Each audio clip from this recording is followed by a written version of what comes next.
pero me faltan otros dos puntos de competencia desleal. Sí, los menciono bien de Pero, rápido. pero va eso A en ver, lo que sí, dices de sí, utilizar información de fabricación, información sí, sí, sí, exclusiva, ¿no? sí. Porque sí, una innovación sí es de lo que ya está, tú facilitas, le facilitas, le incrementas, ¿no? Le facilitas la vida al otro, haces tu versión. Eso es, o sea, sí es eh, pues Pero eso es bien bien, diferente, ¿no? sí, eso es bien diferente a la copia, ¿no? A la copia barata. O sea, yo veo un producto, no sé, en Estados Unidos muy novedoso, ¿no? Y vengo aquí, llego a México y le cambio el color, le cambio el tamaño, le cambio la forma, voy corriendo a la oficina de Limpi, lo registro con el nombre, ¿no? Con otro nombre, ¿no? Este, suponte, ¿no? Veo una aspiradora, una barredora automática, ¿no? Robótica, pequeñita como las que ahorita son muy comunes. Hace 15 años fui, la vi en una feria en China, compré un trancazo de esas, llegué aquí a México, le cambié la marca, le cambié el color, le cambié el tamaño, le cambié el nombre, le puse la Barrenator, ¿no? La Barrenator. Y Y soy bien ya. innovador. Y deja tú, lo peor del caso es que no nomás salgo al mercado y me las doy de muy innovador, sino que aparte de eso, todavía la gente que no conoce realmente el trasfondo de tu desarrollo, todavía me dan premios. Sí. Todavía me reconocen y me dan premios. Y ahí salgo posando con el gobernador y con fotos y cuánta cosa, ¿sí? Después de haberme robado una idea que ni siquiera era mía. Eso es todavía más triste, ¿no? Es todavía más triste. Pero eso va muy de la mano precisamente con la violación de secretos comerciales, que es lo que estabas comentando, ¿no? El otro,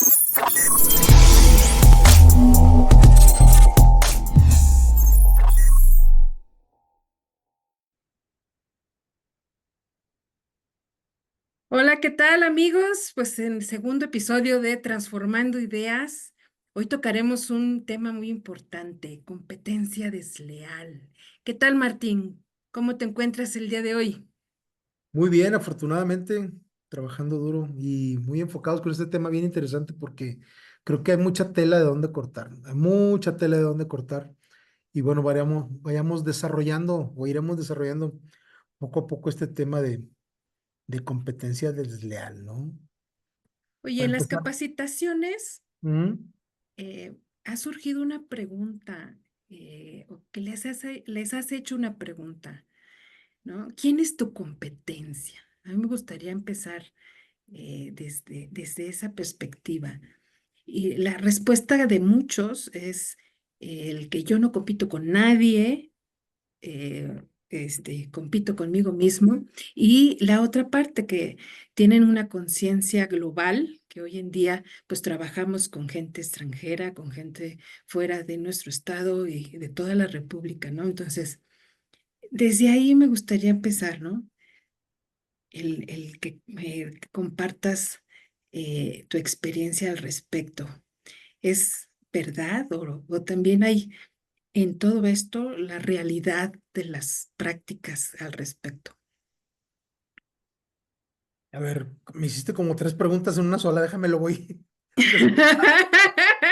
una por una. Sí, sí, sí, sí. Es que Sí, traigo el tema. no, ya me di cuenta, eres como los auditores esos picudos, ¿verdad? Que ya saben por dónde te van a pescar y te avientan por ahí la pregunta, ¿verdad?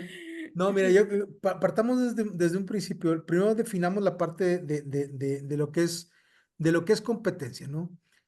La competencia es una realización de acciones, ¿no? Que tienen que ver tanto en acciones personales como acciones comerciales o acciones empresariales, que van de acuerdo a ciertas normas éticas y legales con un contexto empresarial, y esas prácticas pues están basadas en buscar o desarrollar ventajas competitivas cuando estamos hablando de empresas, o cuando estamos hablando de personas, pues obviamente desarrollar esas ventajas competitivas que debe tener una persona que está desarrollando un puesto, una posición en alguna empresa, y que debe de contar con ese nivel para poder ejecutar su trabajo de acuerdo a cómo fue pensado, ¿no? O cómo fue diseñado.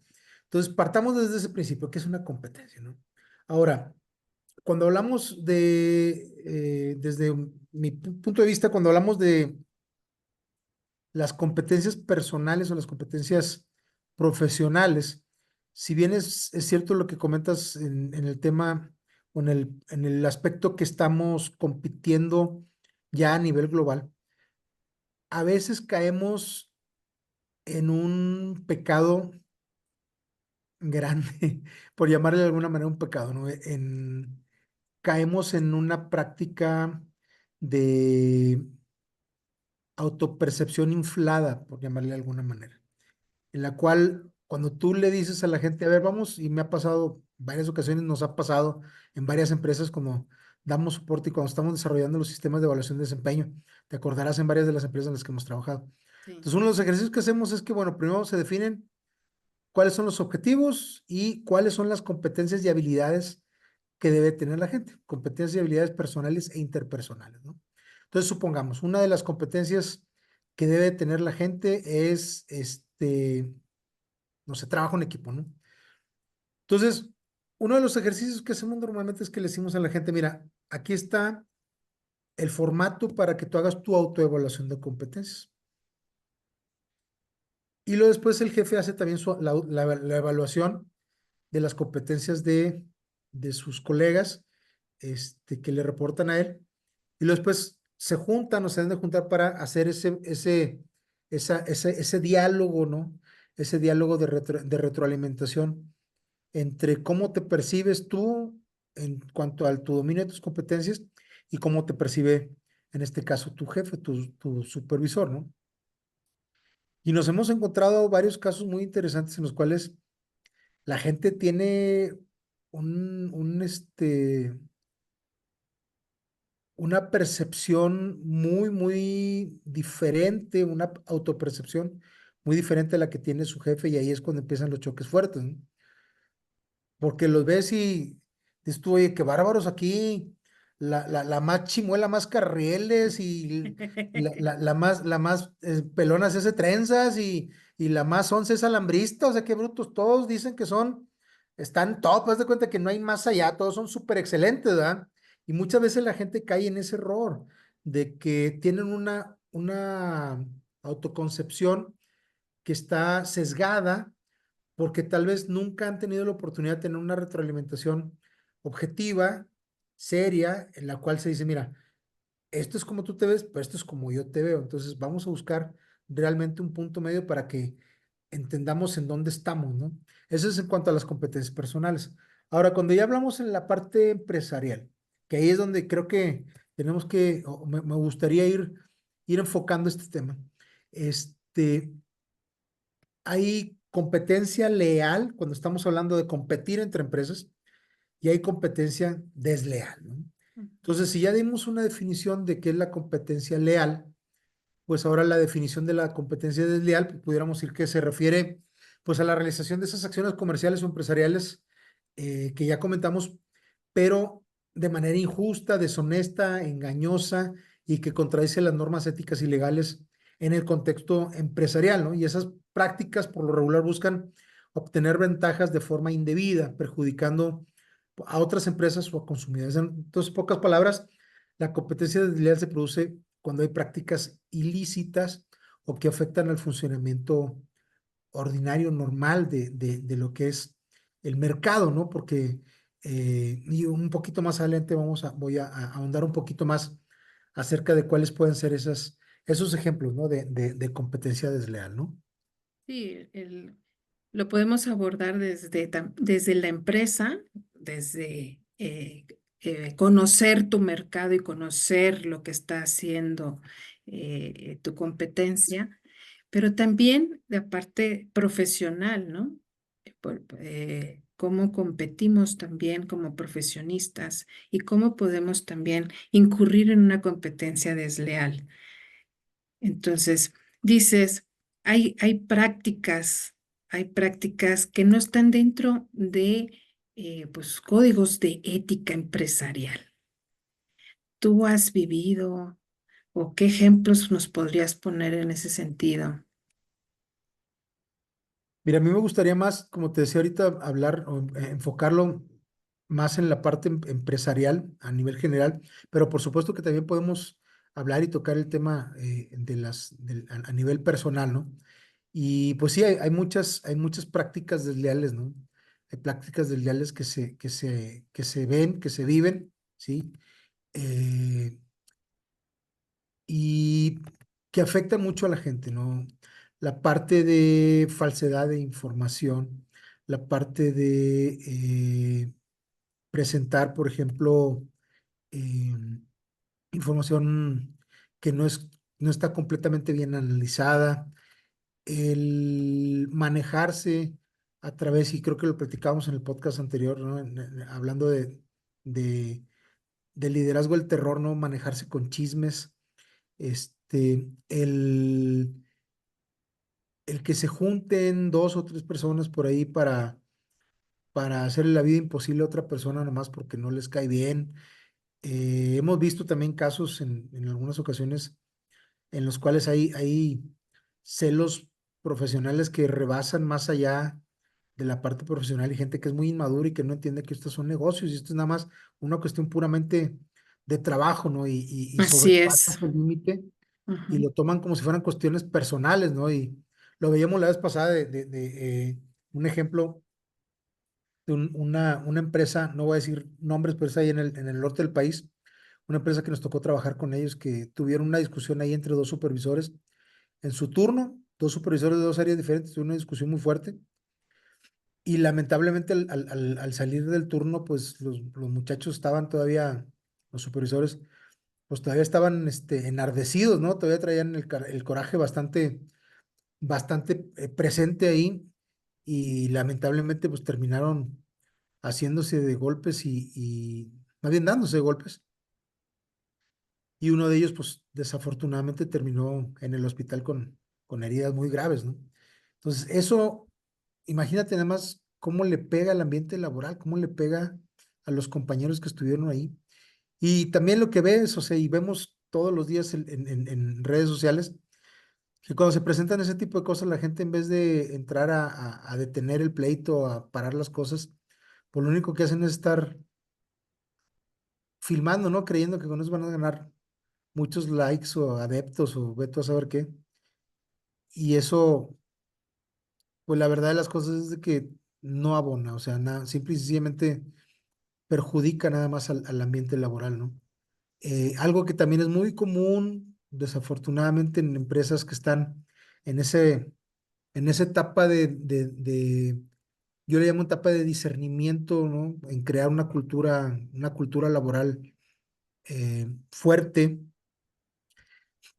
en la cual se trabaja por silos, es decir, cada departamento se maneja como si fuera, yo les digo los reinos, ¿no? Como si fueran reinos diferentes y de Mm, repente ok. es Sí. algo bien, exacto, de repente estás con cuestiones que tú dices, oye, espérame, pues estoy aquí trabajando en una empresa formal o estamos jugando a Guerra de Tronos o ¿de qué se trata esto? O sea, ¿de qué se trata? O sea, el que la gente esté todo el tiempo contrapunteada, y lo mencionábamos también la vez anterior, hay gente o directores o generales, directores generales o jefes que les gusta tener a la gente así. Nosotros vimos un caso muy cercano de una mueblería muy grande allá en Monterrey que ya desapareció hace algunos años, en la cual el director general, pues, su estrategia era esa, era tener al de finanzas en contra de la administración y el de Sí. administración en contra del de crédito y cobranza y el de crédito y cobranza en contra del de ventas y todos. Él lo que quería era que todo el mundo estuviera peleándose unos con otros y él era feliz, llevando y trayendo chismes y poniendo en contra a la gente y ahí buscando y manipulando a la gente para que se ganaran su favor. Haz de cuenta que estabas jugando Juego de Tronos, perdón, dije Guerra de Tronos un ratito, no. Haz de cuenta que estaban jugando Juego de Tronos, o sea, como si estuvieran ahí tratando de quedar bien con el rey. Y eso al final del día, pues fue una técnica una táctica, o como le quieran llamar, porque eso no es estrategia, ¿eh? Una táctica ahí que, pues puede ser que le haya funcionado algunos años a este señor, pero que a la postre se convirtió precisamente en, en la, en el talón de Aquiles, por el cual vino terminando su empresa y Se tronó, sí. tronó. Se tronó la empresa precisamente por todas esas guerras intestinas, ¿no? Entonces hay muchos casos así que nos ha tocado ver y vivir.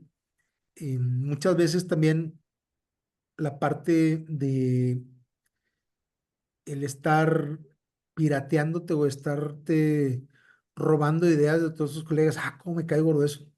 ¿Cómo me cae gordo eso? La gente que se apropia de las ideas ajenas y luego las vende como si fueran ideas de ellos, ¿no? Entonces escuchan una idea de un colega en el comedor, en una plática así informal, y se les están quemando las habas por salir corriendo a la oficina del director, ¿verdad? Para decirle, fíjate que acabo de tener una gran idea, ¿no? Sí. Y O sea, la verdad, qué importante el mal es el mal manejo que se tiene de la información, ¿no? así es. O sea, hay información confidencial, hay información en que si nosotros vamos a establecer como proveedores, como miembros de un grupo, ¿no? Que no debemos de usar en contra, sino a favor, porque pues, la competencia en sí beneficia al que manda, que es el cliente, ¿no? Y también nos beneficia a nosotros, o sea, imagínate nada más que aburrido sería que aquí en México, suponte, ¿no? Como era en los años 80, como nos tocó vivirlo. Aquí eran muchos monopolios de muchas cosas, ¿sí? Aquí eran muchos monopolios de muchas cosas. Y nos tocó vivir una economía cerrada en la cual no teníamos oportunidad de comprar cosas que eran de importación, ¿no? Sí, Lo que pasaba, nos teníamos que conformar con lo que se hacía y a cómo se hacía, ¿sí? sí, sí, sí. Y ahí realmente, pues no había manera de que pudiéramos, de que las mismas empresas se estuvieran de alguna manera esforzando por ser mejores porque estaban metidos en una zona de confort bastante interesante, ¿no? En la cual decían, pues yo no tengo competencia. Por ejemplo, hablando de las paraestatales, Teléfonos de México es un claro ejemplo de eso. Teléfonos de México fue la única empresa de telefonía durante muchísimos Mucho años. tiempo, sí. Después en la década de los 90, por ahí la venden, la compra el grupo Carso, la compra este, el grupo Carso, Carlos Slim, la compra y él pues sigue siendo una empresa hegemónica de telefonía durante muchos años. Simple y Sí, de sencillamente porque pues acuerdo. no había quien pudiera hacer la inversión para tener la infraestructura que tenía Telmex. Y tú te acordarás que durante muchísimos años, una de las grandes broncas que teníamos, una de las grandes quejas que teníamos todos los usuarios, es que uno, el servicio era muy malo, se caía cada rato y era carísimo. Por ejemplo, Era hablar muy de larga caro, sí. distancia era carísimo. Hablar de larga distancia era carísimo, carísimo. Entonces hablabas por teléfono con tus familiares y eran llamaditas así que parecían telegramas, ¿no? Sí. ¿Te acuerdas? Sí, eran de que,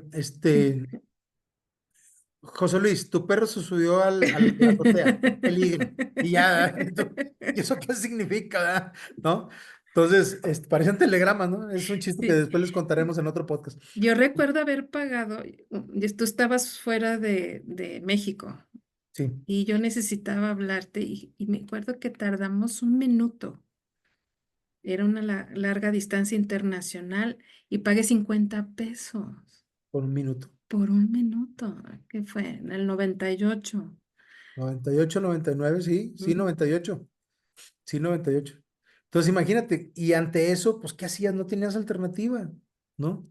¿Y qué fue lo que pasó? Pues que durante muchísimos años estuvimos así, y eso no movió a esta empresa que siguió de alguna manera, con las mañas de la paraestatal. ¿Qué pasó, por ejemplo, con los bancos? ¿Te acuerdas cuando nacionalizaron los bancos? Este Sí. es un breviario cultural histórico para todos los millennials que nos escuchan, ¿ok?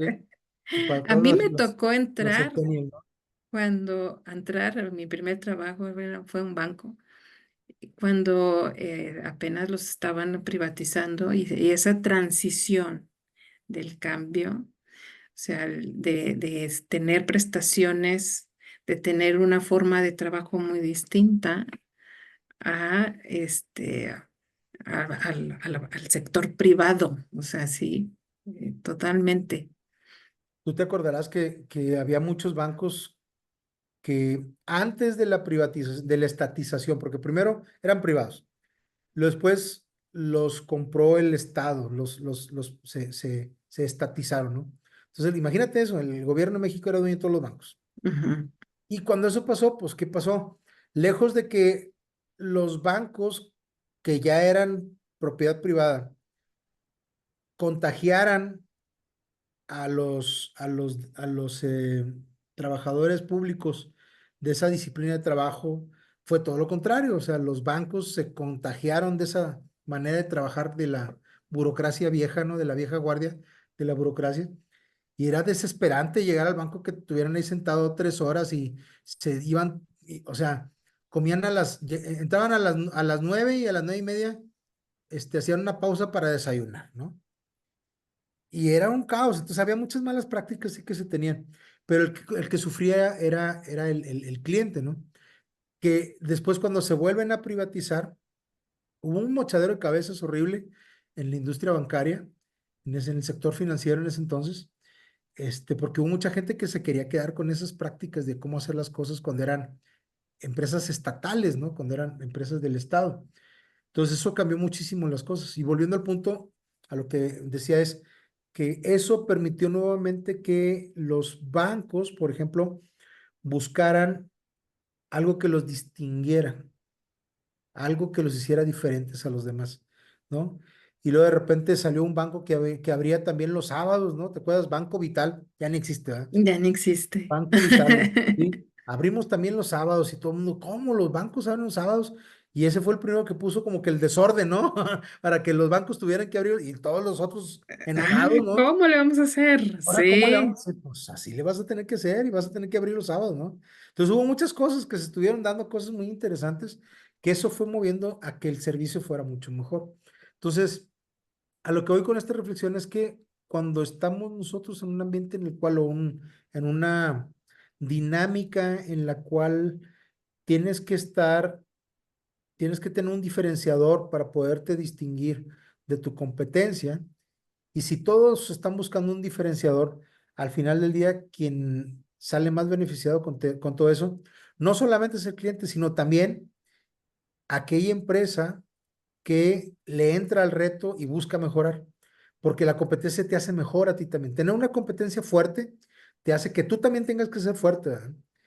Entonces, tienes que estar avanzando y moviéndote también, buscando tener siempre buscando tener eso que te distingue de tu competencia y por lo cual, pues la gente está dispuesta a pagar, ¿no? sí. ¿Crees que las malas prácticas se den por la falta de, pues, de ir a conocer realmente el mercado, de conocer realmente a tu cliente y crear tu ventaja competitiva en lugar? Sí, hay que hay que buscar qué está haciendo la competencia, ¿no? Conocer y también aprender nuevas cosas, formas de hacer las cosas, ¿no? Pero el caer en prácticas para destruir, prácticas para difamar, en contra de una ética empresarial, ¿no? ¿Crees que se deba a esa falta de tiempo o pues de cabeza, ¿no? De buscar y conocer el mercado y conocer a tu cliente y qué le puedes dar diferente que a los demás? Mira, yo considero que este es un problema multifactorial, o sea, tiene muchos factores, tiene muchas aristas, ¿no? Que pueden ser desde desconocimiento, puede ser lo que mencionábamos, lo que estabas mencionando ahorita, de no querer quebrarse la cabeza, ¿no? ¿Qué es más fácil? ¿Copiar o mejorar? Pues primero copio y después mejoro, a ver cómo le hago para mejorar. O sigo copiando, si la fórmula me funciona, pues sigo copiando y copiando y copiando, ¿no? Entonces, de cualquiera de las formas que sean, hay también que considerar cuáles son esos ejemplos. O sea, a mí me gustaría platicar y quiero hablar de cuáles son esos ejemplos de competencia desleal. Entonces, Ujú. por ejemplo, cuando estamos hablando de prácticas que se consideran como competencia desleal en la industria y el comercio en México, ¿no? Entonces, uno de los casos es la falsedad publicitaria, ¿no? Ahí Ujú. consiste en proporcionar información falsa en la publicidad para atraer a los consumidores, ¿no? Hay ejemplos, muchos ejemplos de esto, donde te ofrecen 50% de descuento del lunes a viernes de 4 a 4:30 de la tarde. Y llegas a esa hora y resulta que a esa hora pues, están escondidos los productos, ¿verdad? Y no los sacan porque a esa hora tienen descuento, ¿no? Ujú. Entonces, o algunas malas prácticas que hemos visto, por ejemplo, en paquetes de viaje, ¿no?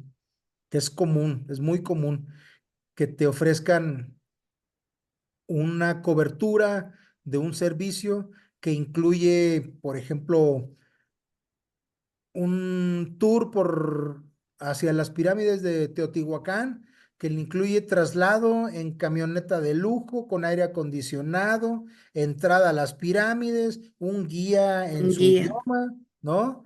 Le vamos a estar dando hidratación todo el camino, tiene barra libre de bebidas nacionales y le damos también le vamos a dar una gorrita de cortesía y unos paraguas y haz de cuenta que te la pintan y al final vamos a terminar el recorrido en las pirámides, vamos a ir a comer a un restaurante precioso que está ahí en las grutas, que están ahí cerquita de las pirámides, y todo eso está incluido por la módica cantidad de 7,500 pesos por persona. Y tú, híjole, está medio caro, pero parece que está bueno, ¿no? Y luego vas tú y lo pagas, y resulta que llegan contigo en un camión todo desvencijado con los asientos todos rotos, todo apestoso, sucio, sin aire acondicionado. El chofer llega crudo y recoge a la gente, se le poncha una llanta a medio camino, y luego se tiene que parar más adelante para esperar al otro compa que llegue y que le preste la tarjeta para cargar gasolina porque no le dieron. Ya desde ahí dices tú, esto está bien mal, ¿verdad? Entonces, bien mal, ¿no? No quiero saber ni cómo, no, llegas ahí a la fila y te hacen hacer la fila ahí para poder entrar a las pirámides y entrar a las pirámides es bien barato, ¿sí? Pero según esto ya te lo incluía en el tour, ¿no? Y resulta que no, no, hay una disculpa, usted tiene que pagar. Oye, pues ya estaba incluido en el tour. Ah, no, no, ahí hubo un error del vendedor. Y de ahí para el real, o sea, hay un montón de cosas. Es un solo ejemplo, ¿no? De cómo te pueden estar falseando con la publicidad, ¿no? Entonces, eso, la falsedad publicitaria es una cosa, ¿no?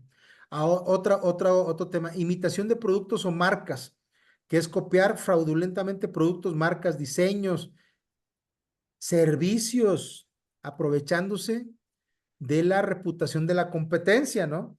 Sí. Entonces, oye, mira, aquí tengo unos tenis Avivas, ¿no? Con B en vez de D, ¿no? Estos Usando tenis, la misma tipografía, la ¿no? misma Ajá. tipografía, exactamente el mismo diseño, nada más que le cambian el nombre, ¿no? Son piratones, nomás que en vez de decir Adidas dice Avivas, ¿no? Entonces, ese tipo de situación también es competencia desleal, ¿no? Aprovecharte, por ejemplo, de la buena fe del consumidor, ¿no? Para copiar esos productos o esas marcas o diseños. Por ejemplo, algo que es también bastante, lamentablemente, bastante común, y es competencia desleal, es el piratear información de tu competencia o tener acceso a información que es información confidencial de alguna empresa y hacer uso de esa información confidencial, integrándola tú dentro de una oferta de un producto o de una oferta de un servicio o de una oferta académica, ¿no? Sí. Imagínate el caso, ¿no? Eh, tienes a la Universidad de Panchito González, ¿no? Universidad Panchito González. Estamos abriendo nuestras puertas aquí en Querétaro. Y luego vas y te metes a la página de la Universidad de Panchito González y resulta que, a ver, licenciado en Comercio Exterior, ¿no? Y te fijas en el plan de estudios y te fijas en el plan de estudios de la Universidad de la UVM y estos compas nomás agarraron y lo pegaron. Eso Sí, es, eso es. eso es, competencia desleal. Esa es imitación de productos o marcas, ¿no? Otro punto, por ejemplo, la difamación comercial. Eso que es desacreditar a la competencia con declaraciones falsas para dañar su reputación, ¿no? ¿Cuántas veces, digo, esto está penado por la ley, o sea, no puede ser, te pueden demandar si haces eso, ¿no? Puedes tener una demanda si haces eso. pero ¿cuántas veces no te encuentras con gente que por estar ofreciendo su producto, lo que hacen es que tratan de vender su producto por medio de la difamación de los El otros otro. productos, ¿no? Entonces te dicen, no, es que los mejores vasos desechables son los vasos, otra vez, Panchito González, ¿verdad? Y esos vasos que usted está comprando son los peores. Y ahí está el demostrador o la demostradora ahí en el supermercado, exactamente enfrente de donde está la otra marca, y te están hablando pestes y diciendo una bola de cosas sin fundamento, nada más desacreditando a la otra marca. Eso es difamación comercial, ¿no? Entonces, el hablar y desacreditar a la competencia con declaración falsas o dañar su reputación, soltando chismes, soltando eh, comentarios que no vienen al caso, inventando cosas, metiéndole ruido, pues ahí, ¿no? Diríamos en el rancho, sacando el cascabel, ¿no? ¿No? Sí, Eso o es sea, sin difamación. fundamentos, ¿no? Exacto, eso es difamación comercial. Eso también es parte de la práctica desleal. Otro punto, por ejemplo, es la violación de secretos comerciales, de información confidencial de otra empresa sin su permiso, que tiene que ver con obtener, usar, revelar o mostrar secretos de fabricación, ¿no? Ujú. Secretos o procesos que son secretos de fabricación. Por eso es tan importante el manejar los no disclosure agreement, los acuerdos de De confidencialidad, confidencial. ¿sí? Que con todo y eso, me he encontrado muchos casos que lamentablemente muchas empresas, muchas instituciones, incluso y personas, aún teniendo firmados acuerdos de confidencialidad, como quiera los violan, ¿verdad? Ujú. Entonces revelan información vital o información importante de su contraparte o toman ventaja de esa información, ¿no? Entonces, y ahí vemos el síndrome del copión, ¿verdad? Que ya después platicaremos, ya después tendremos un podcast Exclusivo. exclusivo para hablar del síndrome del copión, ¿verdad? Del Del que cacha en el aire una idea y después va y la trata de replicar y le sale horrible, ¿verdad? man. Oye, ¿crees que se confunde hay una diferencia entre innovar e inventar, ¿no? Sí, pero me faltan otros dos puntos de competencia desleal. Sí, los menciono bien Pero, rápido. pero va a eso A en ver, lo que sí, dices de sí, utilizar información de fabricación, información sí, sí, sí, exclusiva, ¿no? sí, Porque sí, una innovación sí es de lo que ya está, tú facilitas, le facilitas, le incrementas, ¿no? Le facilitas la vida al otro, haces tu versión. Eso es, o sea, sí es eh, pues sí, pero eso es bien bien, diferente, ¿no? sí, eso es bien diferente a la copia, ¿no? A la copia barata. O sea, yo veo un producto, no sé, en Estados Unidos muy novedoso, ¿no? Y vengo aquí, llego a México y le cambio el color, le cambio el tamaño, le cambio la forma, voy corriendo a la oficina de Limpi, lo registro con el nombre, ¿no? Con otro nombre, ¿no? Este, suponte, ¿no? Veo una aspiradora, una barredora automática, ¿no? Robótica, pequeñita como las que ahorita son muy comunes. Hace 15 años fui y la vi en una feria en China, compré un trancazo de esas, llegué aquí a México, le cambié la marca, le cambié el color, le cambié el tamaño, le cambié el nombre, le puse la Barrenator, ¿no? La Barrenator. Y ya, y Y soy bien ya. innovador. Y deja tú, lo peor del caso es que no nomás salgo al mercado y me las doy de muy innovador, sino que aparte de eso, todavía la gente que no conoce realmente el trasfondo de todo ese rollo, todavía me dan premios. Sí. Todavía me reconocen y me dan premios. Y ahí salgo posando con el gobernador y con fotos y cuánta cosa, ¿sí? Después de haberme robado una idea que ni siquiera era mía. Eso es todavía más triste, ¿no? Mm. Eso es todavía más triste. Pero eso va muy de la mano precisamente con la violación de secretos comerciales, que es lo que estabas comentando, ¿no? Otros dos puntos bien rapidito. Hay una práctica que se le llama precios predatorios, y eso a lo que se refiere es que tú vendes tu mercancía a precios artificialmente bajos para eliminar a la competencia y después que acabas con tu competencia, vuelves a subir los precios. Eso también es una práctica desleal.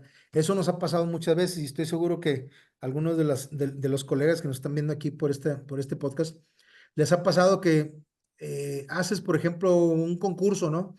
De material eléctrico, supongamos, material eléctrico. No, pues tú lanzas la convocatoria y todo el asunto, vienen 4 o 5 proveedores y uno de esos proveedores está ridículamente bajo el precio, dices tú, ya la hice, o sea, ese garbanzo de libra que siempre estuvo esperando y que siempre estuvo ahí esperando que yo lo descubriera, ¿no? Y tú con toda la inocencia del mundo vas y te enganchas en un contrato por un año, pero se te olvida leer en la cotización las letras Las letras chiquititas, ¿verdad? chiquitas. Y en las letras chiquitas, este picudón, coyotón, le puso que los precios están sujetos a cambios sin previo aviso, ¿no? Y luego 3 meses después, ¿qué crees? Pues que te llega el cambio sin previo aviso. Y de repente, boom, quedaste peor y en vez de tener un ahorro para tu compañía, pues tienes una pérdida, ¿no? Y tienes que buscar cómo, y te va a quitar tiempo y vas a perder tiempo y platicar con esta persona y negociar con ellos y ver si tienes contrato o no tienes contrato y buscar las cláusulas de salida del contrato, todo ese tipo de cosas.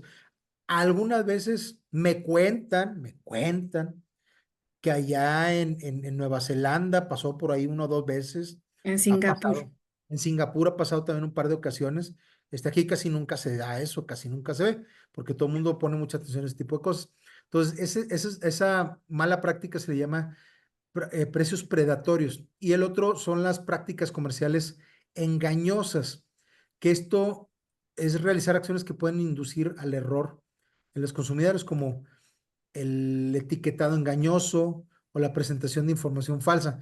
Esto se ha dado mucho a la polémica a últimas fechas porque, por ejemplo, y es muy común ver en estos fines de semana del el Buen Fin y todo ese tipo de cosas, ¿no?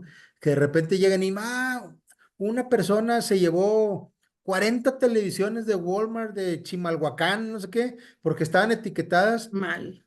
estaban mal etiquetadas. En vez de etiquetarlas en 4,500 pesos, las etiquetaron en 450 pesos. Entonces llegó Don Gandaya, ¿verdad? Que eso también está mal.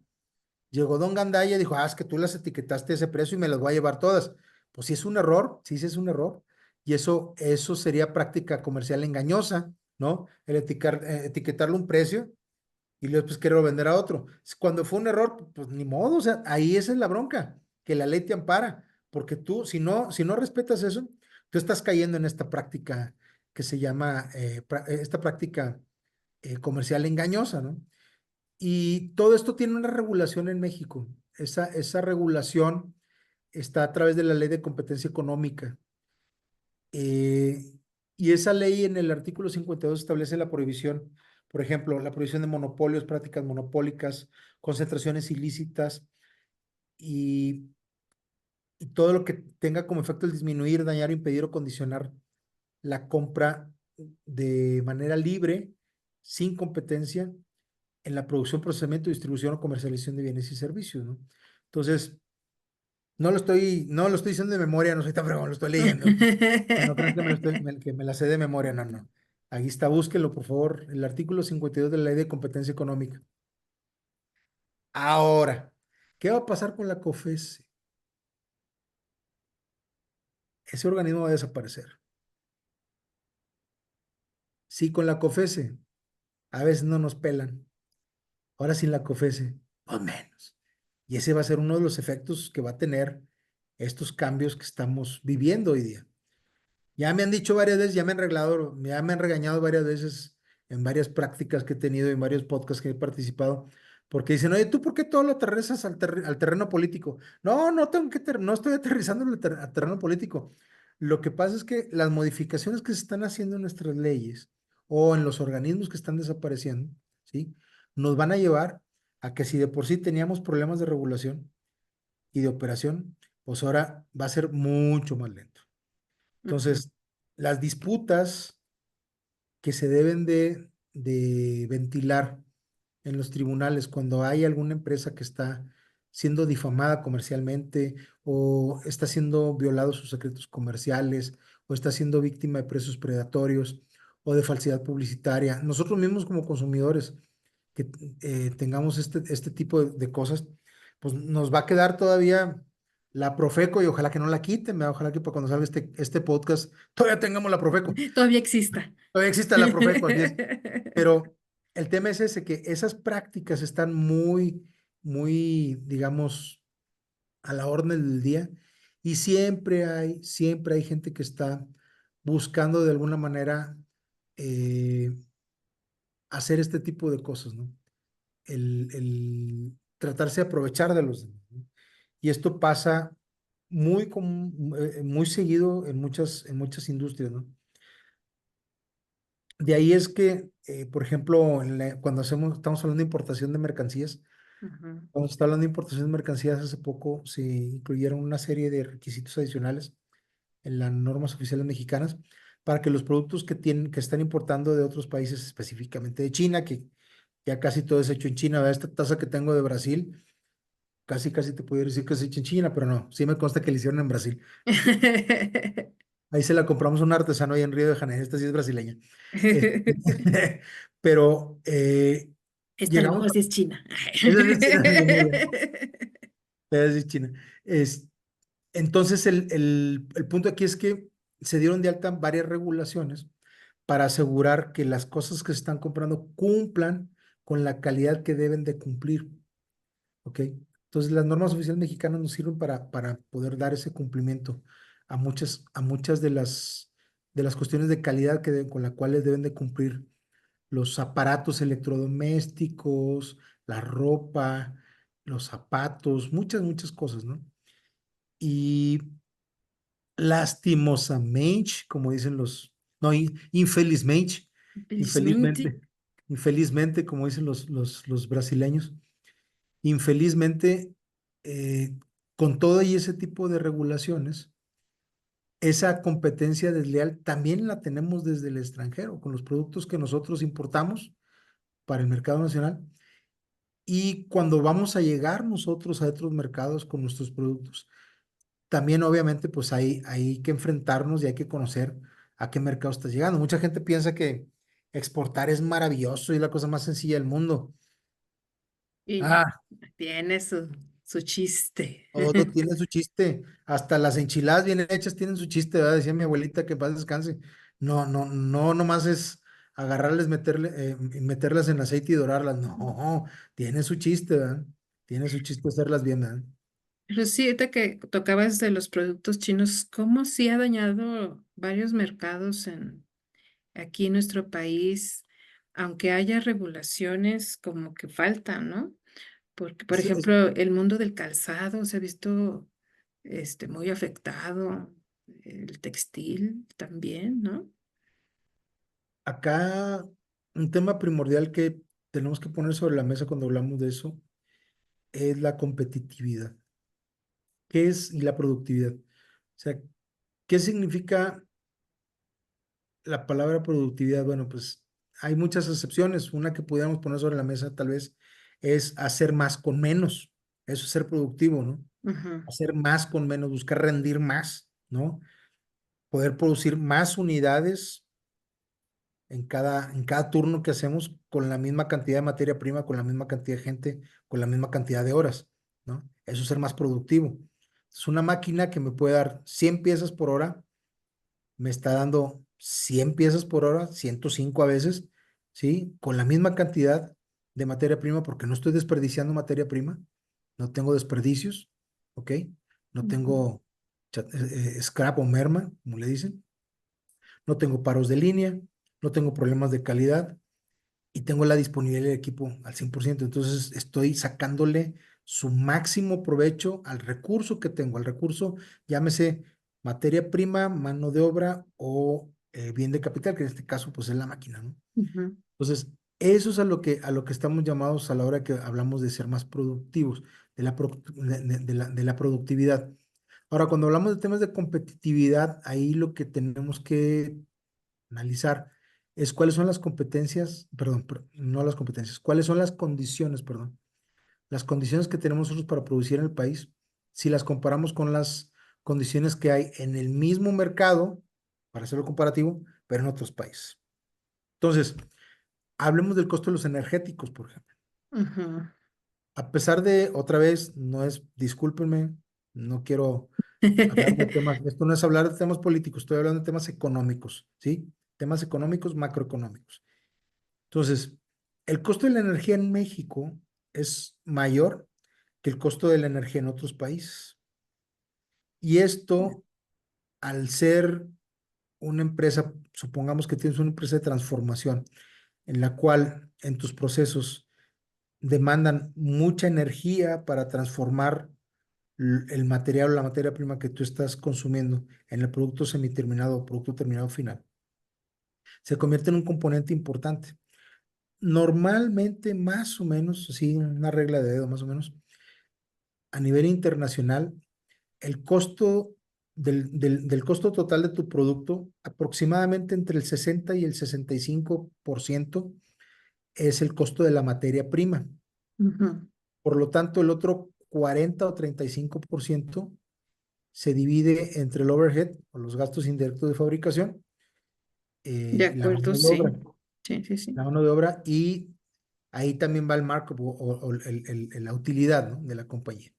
Entonces, pero si en México, por ejemplo, el costo de la energía representa un 8 o 10% de tu costo total de producción, cuando en Estados Unidos ese mismo producto, el costo de la energía representa un 3% o un 4%, eso te resta competitividad. De eso es de lo que estamos hablando cuando hablamos de competitividad, ¿no? Sí, Ahora, me podrás decir, bueno, pues sí, pero en México tiene sueldos más baratos. Ah, ya no tanto, sí, sí son más baratos, dependiendo de qué estemos hablando, ¿no? Sí, pero también entramos al punto de decir, bueno, eso es lo que antes era una ventaja que se le ha llamado durante muchos años, ventaja competitiva de la mano de obra barata en México, eso, pues dependiendo de qué industria estemos hablando, puede convertirse en un dolor de cabeza, porque ya la disponibilidad de la mano de obra calificada ya no es tan ya no. barata, ya no es tan barata. Y ahorita las reglas que se están poniendo sobre la mesa, las nuevas reglas del Tratado de Libre Comercio con Canadá y Estados Unidos, nos están moviendo cada vez más a que se busque tener no es una igualación, pero tiende a una armonización entre los salarios. Eso es una brecha grandísima para poder cerrar el salario o el sueldo que tiene un operador de una prensa, por ejemplo, aquí en México, contra lo que gana un operador de una prensa en Estados Unidos o en Canadá. La brecha es grandísima, pero es una de las cosas que está poniendo ahí muy hábilmente el señor Trump en en los puntos de revisión y discusión y ya lo metieron dentro de que se tiene que buscar esa armonización de sueldo. Armonización de sueldos. ¿Para qué? Para que esa ventaja competitiva que ha tenido México durante tantos años desaparezca. Entonces, por eso hay un mecanismo por ahí de competencia en en el Tratado de Libre Comercio eh, que le está poniendo mucha atención a las denuncias que hacen las empresas en México cuando hay problemas con la libre asociación, con cuestiones sindicales o problemas como disputas laborales, disputas de incrementos de sueldo, de repartos de utilidades, todo eso. Y ya están entrando esas al mecanismo de revisión del Tratado de Libre Comercio. Y hasta ahorita creo que van como dos o tres casos fuertes por ahí. Y los mecanismos de controversia están funcionando y le han estado dando la razón a los trabajadores. Entonces, todo indica que vamos hacia ese camino. Nos va a tomar algunos años, pero todo indica que vamos a ese camino en el cual vamos a perder esa ventaja competitiva, Competitiva. ¿sí? De la mano de obra barata, ¿no? Y pero hoy, por ejemplo, como decían del calzado, ¿cómo compites para darle al público un precio? pues más razonable, no, no puedes, ¿no? Porque hay zapatos chinos, de 300 pesos, de buena calidad, ya se pusieron las pilas y subieron su calidad. Pues, yo creo que su estrategia, de mercado es fuerte y a los productos que se hacen aquí en México, que tienen que pagar nóminas, que tienen que pagar impuestos, que tienen que pagar todos los costos que implican y un precio final, pues superan los 1,000 pesos, ¿no? Un buen zapato. Entonces, esa es competencia desleal. Aquí tenemos que evaluar, creo yo, las condiciones de cada mercado, ¿no? Las condiciones que vemos aquí en México para las empresas de calzado son condiciones son muy desfavorables en muchos sentidos, muy desfavorables en muchos sentidos. Entonces, es, tienen, yo creo que más de 20 o 30 años que están heroicamente luchando con uñas y dientes para tratar de sostener la industria del calzado, del piel y del calzado en México, que les ha estado costando muchísimo, muchísimo, pero le está costando al empresario, le está costando a quien está de alguna manera comprometiendo su patrimonio para poder continuar con la operación de sus negocios.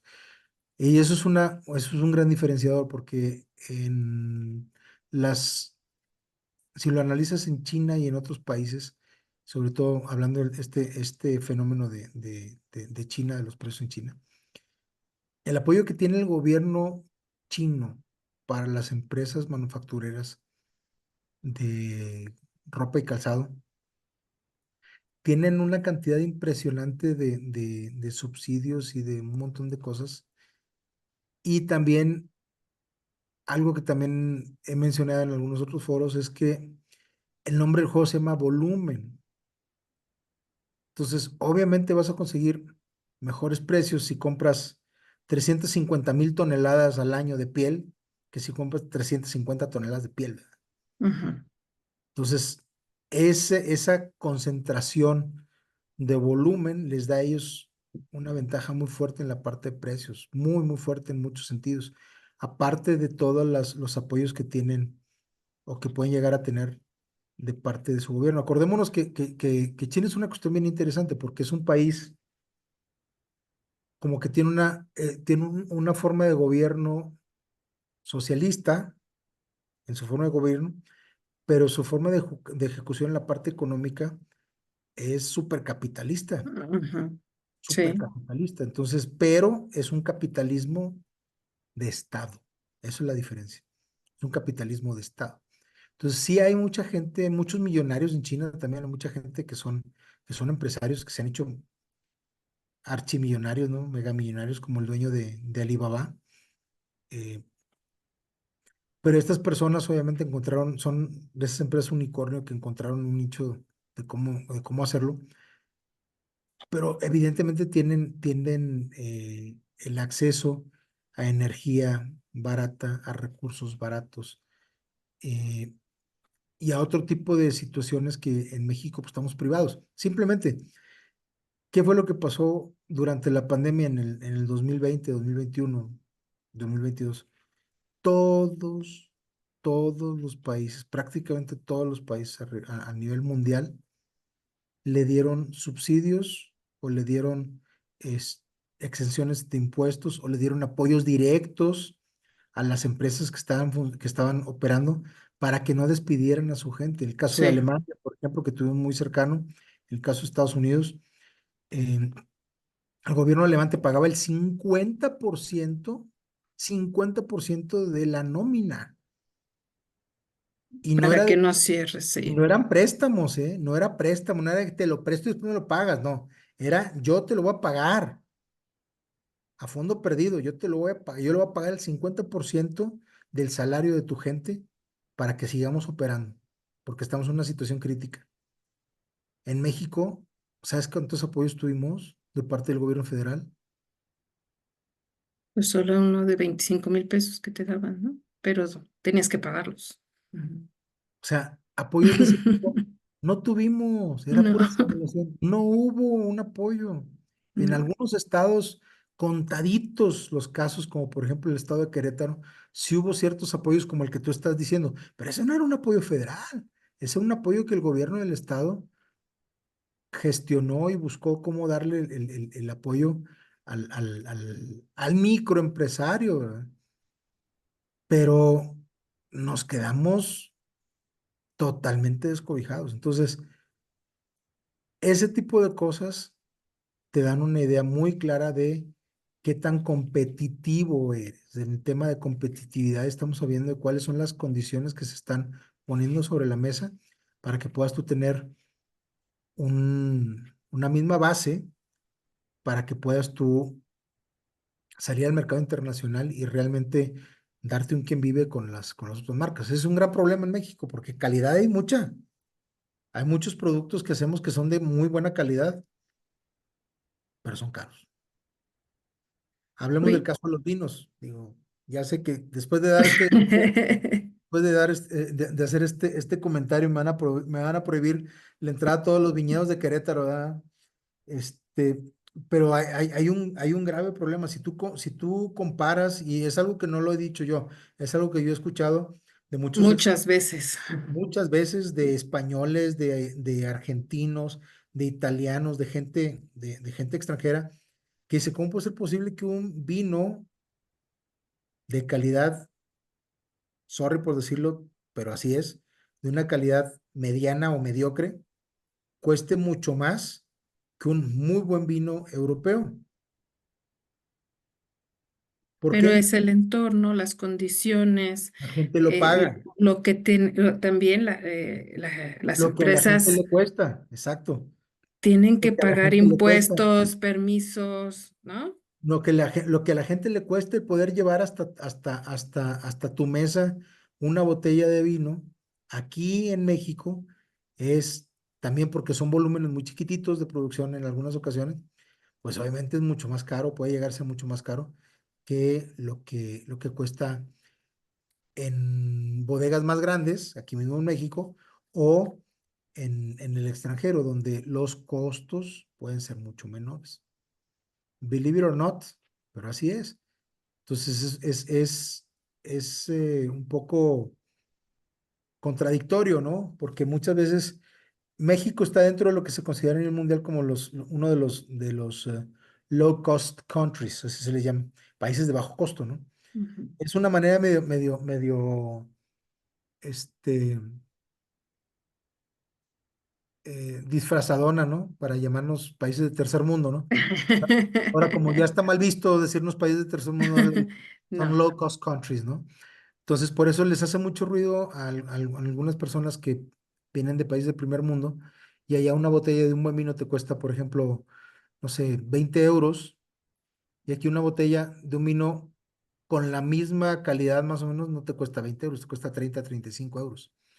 Y ellos dicen, pues, ¿cómo puede ser posible si estamos en México y México es barato? sí, Pues, ¿qué pero crees? No es cuesta barato, producir, no es barato. barato. Entonces, ahí es donde ya empiezas a escarbar un poquito más y te das cuenta que los medios de producción pueden ser mucho más caros aquí, ¿no? Oye, y en el mundo de los servicios y más en en que nos movemos de la capacitación, es tremendo, ¿no? Tremendo cuando das cotizaciones y te piden hasta los temarios y luego con tu temario piden otra cotización.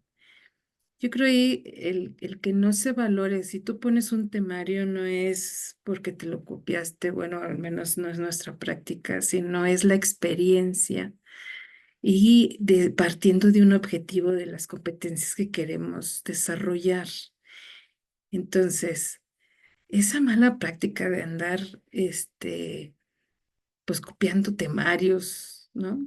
Totalmente competencia desleal, tanto para el que acepta como usuario, porque luego se quejan de que pues, el curso no les impactó como les tenía que impactar, ¿no? Como el que se presta, ¿no?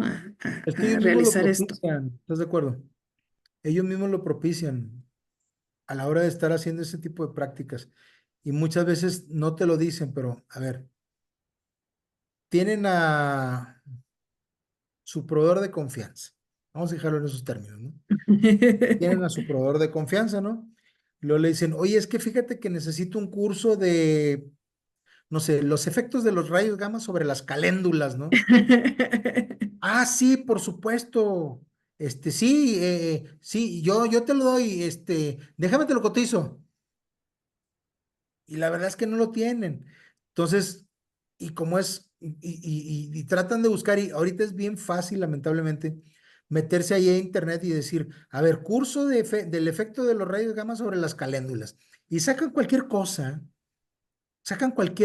que no tiene fundamento, que no tiene realmente, o que ellos no están desarrollando, no están diseñando el curso como debe ser. Sacan cualquier cosa y lo ofrecen también, pues baratón, para que pegue, pues al cabo pues, me lo estoy pirateando, al cabo me lo voy a piratear, ¿no? Entonces pasan información así y lo que está sucediendo es que estamos partiendo de bases que son diferentes a la hora de cotizar. Entonces, también muchas veces, y eso es una muy mala práctica también, no se me ofendan, sí, la gente que lo hace, no voy a decir tampoco marcas ni nombres, pero el que lo haga, tú sabes que le estás haciendo, estoy hablando de ti, tú sabes que estoy Tú hablando de sabes. ti, tú sabes, ¿sí? Eh, pero muchas veces lo que hacen es, pues me pidieron el curso del efecto de los rayos gamma sobre las caléndulas, déjame se lo pido a estos compas que yo sé que son buenísimos para diseñar cursos y son caros, pero son muy buenos. Oye, cotízame este curso, pero mándame el temario. Y ahí va el Ajá. otro, ¿no? Cotiza el curso, manda el temario. Y con ese temario, después se van con su proveedor preferido. Le dicen, oye, ¿cuánto me cobras por este cursito? Esto es lo que ocupo en el curso, cotízamelo, ¿no? Y el otro agarra y pues con menos bases, con menos investigación, con menos Con más preparación, con experiencia. menos experiencia, con menos horas de diseño. O sea, nosotros no somos los más baratos del mercado, ni quiero ser el más barato del mercado. Ese no es mi target. Quiero ser el mejor. Y quiero ser la mejor opción, ¿no? Para mi cliente. Pero por cada curso que nosotros hacemos, por ejemplo, si hacemos un curso, me pides un curso de 8 horas, yo le meto 80 horas de diseño al curso. 80 horas, le meto 10 veces más. Si me pides un curso de 16 horas, le meto 160 horas de diseño en investigación, en desarrollo, en Desarrollo. revisión, en análisis de casos, en buscar material, Adaptarme al público que se lo libros, vamos a la dar. bibliografía, o sea, el hacer el diseño realmente como debe ser. No nomás nos agarramos y nos metemos en un copy-paste de cualquier cosa que nos encontramos en cualquier artículo ahí pinchurriento de Wikipedia y lo pegamos y lo metemos y eso es lo que damos de curso. No, eso es una gran diferencia entre hacerlo de manera profesional y hacerlo nada más así como que, pues nomás para cumplir el requisito, el cabo está baratón, pues, ah, al cabo cobré poquillo, ¿qué tiene? Y el otro lo agarra y, está bien, me voy a ahorrar el 50% del presupuesto que tenía y ya cumplo con el requisito, al cabo lo que requiero aquí tener nada más un papelito que diga que esta bola de personas que faltaban de tomar ese curso ya lo tomaron, ahí tienen sus DC3, yo ya cumplí, aquí está, yo ya cumplí. Audítenme si quieren ver cómo está Ujú, el nivel de cumplimiento del plan de capacitación. Aquí está, yo ya cumplí. A ver, pero ujú. una cosa bien diferente es dar un curso y ver el retorno de la inversión de ese curso. Es una cosa bien diferente, bien diferente, ¿verdad? Y ya no me hables más de eso porque se me sube lo grasido. Cambiemos de tema. No, también yo creo que un factor, la ética, ¿no? Pensar que en tu carrera profesional esa materia es de relleno o pensar que, pues no vas a usar ningún principio de esos, yo para qué leo sobre el tema, ¿no? Yo creo que, este, es algo clave, ¿no? En esto. Sí, totalmente de acuerdo. Tenemos un taller completito nosotros de ética que vamos desde la raíz etimológica de la descripción y desde la raíz aristotélica de lo que está buscando la ética, los conceptos, los fundamentos, toda la mística que tiene la parte, no solamente mística, sino el trasfondo que tiene en la parte cultural y hacia dónde va. Y eso, desafortunadamente, en algunas ocasiones, la gente se hace de la vista gorda a esto, ¿sabes cómo? O sea, Ujú. no estamos diciendo o sea, que es algo que es un imposible. No es cierto, por supuesto que hay gente ética y hemos conocido afortunadamente, gracias a Dios, mucha gente con la cual hacemos negocios, que es gente bien derecha, bien derechos, hacen las cosas súper bien, súper profesionales, que realmente buscan un ganar, que realmente buscan un Sí, beneficio, que realmente apoyan, que realmente hacen las cosas como debe de ser, súper profesionales. Pero también nos hemos encontrado el otro lado de la moneda, ¿no? Gente que es, híjole, o sea, como diría nuestro señor presidente, son una bola de corruptos, todos, una bola de corruptos, ¿no? Entonces, y lamentablemente son prácticas muy arraigadas, que a la hora que tú sales al mercado, nos hemos perdido, tú lo sabes, hemos perdido muchos negocios porque nosotros nos prestamos a ese tipo de cosas, ¿eh? Ni modo, el que me la quiera creer que me la crea y el que no me la crea, pues tiene dos trabajos, ¿verdad? Porque la verdad es que sí hemos batallado y batallado mucho porque no nos hemos prestado a ese tipo de prácticas. ¿Es pero, difícil? Sí es difícil. Hemos perdido muchos negocios. Sí, hemos perdido muchos negocios, pero yo prefiero mil veces, como tú dices, el, el, el hacer negocios de manera honesta, lo- con los más altos estándares profesionales y éticos. Y prefiero mil veces mejor no ganarme un negocio si tengo que hacer una cosa rara que ganármelo haciendo cosas que no debemos de hacer. Entonces, yo no voy con eso. No ¿no? es, no es parte del que busco. Y hemos podido establecer relaciones a largo plazo, ¿no? Con este concepto de ganar, ganar. Y a lo largo de muchos años, o sea, tenemos muchos años de estar con relaciones que tenemos, o sea, más de 20 años, tenemos clientes de más de 20 años, gente que sigue haciendo negocios con nosotros, gente que después de muchos años que trabajamos con ellos nos vuelven a buscar, ¿no? Nos vuelven a buscar Sí. después del paso de algunos años y, oye, fíjate que quiero platicar con ustedes y eso es bien padre, el poder tener la confianza de que te puedes parar en donde sea porque saben que estás buscando hacer las cosas bien, ¿verdad? Y con esto no estamos diciendo ni tampoco el objetivo es decir, no, yo soy No. el mero fregón. No, no es cierto. O sea, lo que estamos buscando es, lo que queremos realmente es cambiar este país, cambiarlo proyecto por proyecto, cambiarlo curso por curso, cambiarlo conferencia por conferencia, cambiarlo en cada una de las interacciones que tenemos con nuestros clientes, ¿sí? Eso lo podemos hacer y eso es lo que poco a poco estamos haciendo y hemos venido haciendo durante ya varios años, ¿no? Entonces, el problema aquí es cuál es la reacción que ves o que tienes de la gente cuando no te, cuando no te prestas a ese tipo de cosas, ese tipo de juegos. Y la reacción es muy fea.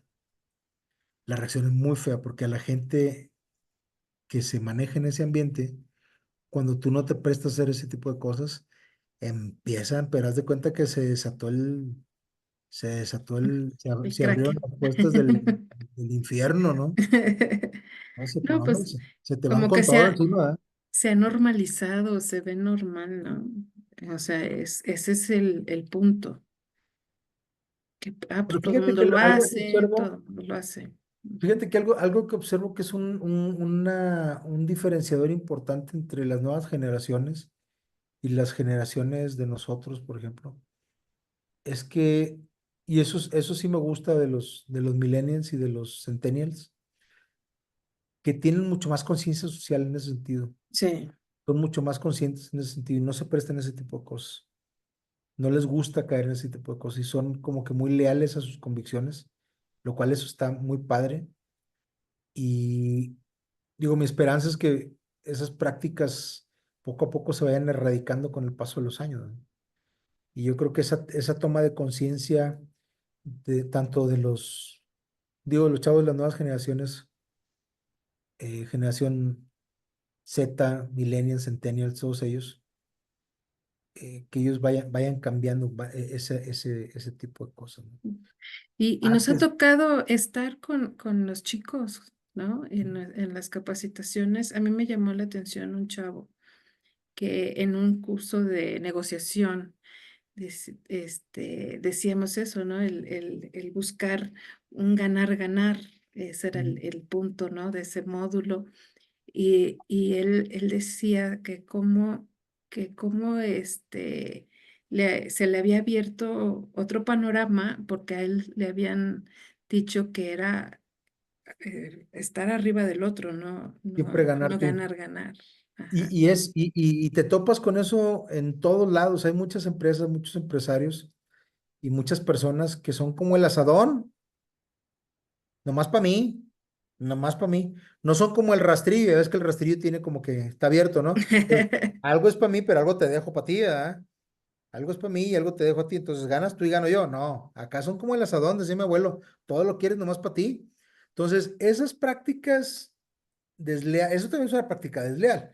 Entonces, esas prácticas desleales llegan hasta cierto punto a hartar a la gente que está a tu alrededor hasta que Ujú, te quedas sin aliados, sin socios de negocio, sin proveedores, porque los proveedores se hartan de ti. Luego lo que pasa es que te ujú. haces de una muy mala Reputación. reputación en el mercado, ¿no? Y todo el mundo te conoce, todo el mundo sabe que eres el aprovechado, eres el que nada más está explotando a sus proveedores, exprimiéndolos y les sacas jugo hasta el último, la última gota de sangre, 1 o 2 años y luego los tiras y cambias a otros y luego después tienes malas prácticas en cuanto a la administración de cómo lo llevas, las relaciones con tus proveedores. eh, se ven muchas cosas en el mercado que luego después, el mercado te cobra la factura, ¿no? Puedes estar así algún tiempo, pero después de un periodo de tiempo vas a ver que la voz se va a esparcir y después vas a batallar para conseguir proveedores de todo, de De lo que sea. todo. Cuando encuentres a alguien que sí quiere hacer negocio, como saben que tienes esas malas prácticas, te van a vender carísimo, Sí. carísimo, porque ya te hiciste de la mala fama, ¿eh? Te hiciste como empresa de una muy mala fama que maltratas a tus proveedores. No Y se diga hoy, de la gente, no se diga de la gente que se presta a las otras malas prácticas que estamos hablando, ¿no? sí. ¿No? Y hoy ya hemos comprobado que para poder pues seguir siendo competitivos, pues necesitas de colaborar, ¿no? Con los Claro, demás, no aprovecharte, ¿no? Sino claro, colaborar y claro, tener respeto y buscar el ganar, ganar realmente, ¿no? Ujú. totalmente de acuerdo.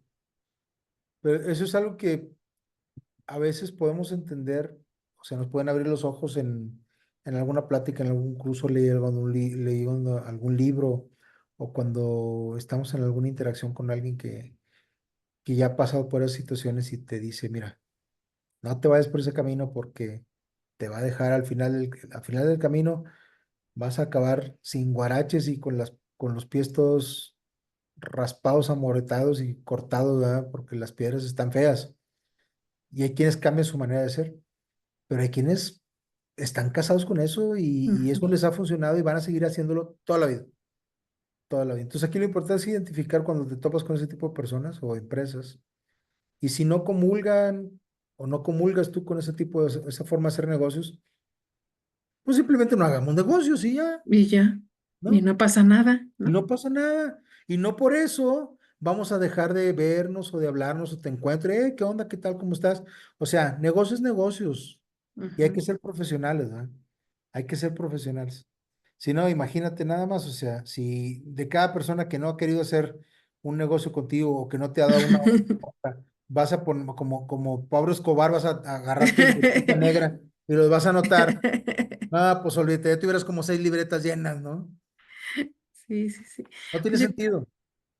no tiene sentido. Es algo muy infantil, es algo muy inmaduro, es algo que denota una falta de visión realmente de lo que es hacer negocios y no poder o no tener esa madurez de separar la parte profesional de la parte personal. Entonces Ujú. tendremos que saberlo separar, ¿no? Y yo creo, y aquí hay un cambio de paradigma, ¿no? Esa cultura o ese pensamiento del cangrejo, ¿no? De que andar fregando todo mundo. Porque pues también nos afecta a nosotros, ¿no? Si buscamos ganar, ganar y todos tengan la posibilidad de hacer negocio realmente, entonces va a haber circulante y nos va a sea, ¿no?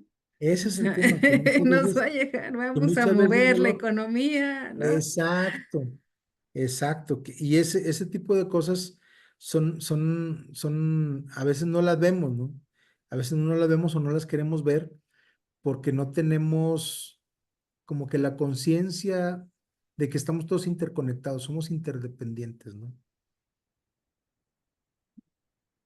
Y mientras no tengamos esa conciencia de interdependencia, pues va a ser muy difícil que podamos realmente enganchar unos con otros y buscar ese crecimiento que necesita nuestra región y nuestro país, ¿no? Pues para finalizar, puntos, ¿con qué nos Mira, quedamos? fíjate, para finalizar te quiero contar la deuda, es una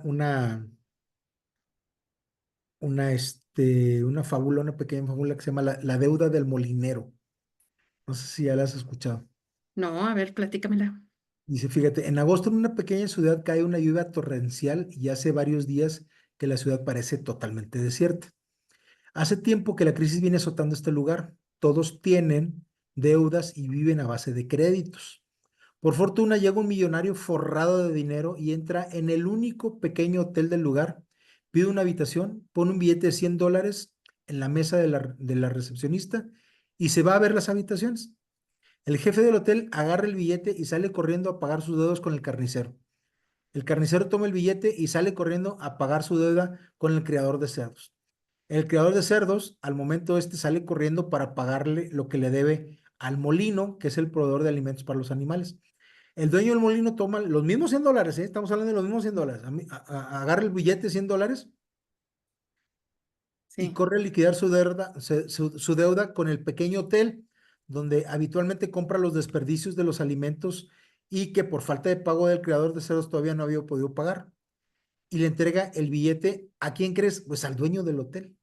Entonces, en ese momento baja el millonario que acaba de echarle un vistazo a las habitaciones, dice que no le convence ninguna de las habitaciones, toma el billete de $100 que estaba arriba del mostrador y se va. Nadie ha ganado un centavo, pero ahora toda la ciudad vive sin deudas y mira el futuro con confianza. Moraleja, si el dinero circula en la economía local, se acaba la crisis. sí. Consumamos más en los pequeños comercios y mercados. Dejémonos de banalidades. Consumamos lo que nuestros amigos y nuestro país producen. Si tu amigo tiene una microempresa, ve y cómprale. Si tu amigo vende ropa, cómprale a tu amigo. Si tu amigo vende zapatos, ve y cómprale a tu amigo los zapatos. Si tu amiga vende repostería, ve y cómprale a tu amiga la repostería. Si tu amiga hace uñas, ve y lleva a tu mamá para que se haga las uñas con tu amiga. Si tu amigo es contador, vea que te asesore y págale a él para que te lleve la contabilidad. Si tu amigo necesita un empleo, contrátalo. Si tu amigo fuera dueño de un restaurante, ¿qué crees? Ve y come ahí. Si un amigo tuyo tiene una pastelería, a esa es a la que debe de ir. La próxima vez que entres a una gran pastelería, acuérdate de tu amigo, hermana, prima, tío, que vende empanadas, hojaldres, pasteles y además son deliciosos. Al final del día, la mayor parte del dinero generado en la economía nacional es recaudado por las grandes corporaciones y ¿qué crees? Se va del país y ese dinero no va a volver. Volverá más ricos a otros países y más pobres a nuestro país. Pero cuando compres a un emprendedor, a una pequeña empresa, a una mediana empresa, o a tus amigos, los ayudas a ellos y ellos podrán gastar en nuestro país, todos ganamos y de esta manera aportas a nuestra economía. Apoyemos el emprendimiento, apoyemos el consumo local, apoyemos la producción nacional, hagamos crecer nuestro país. Nunca es tarde para empezar. Ay, hermosa reflexión. Nos quedamos con eso, transformando ideas. Hoy estuvo muy bueno, ¿no? Según esto, el podcast iba a ser 45 minutos, llevamos hora y media y todavía no se nos acaba la cuerda. Nos vamos despidiendo. Muchas gracias a todos por el favor de su atención.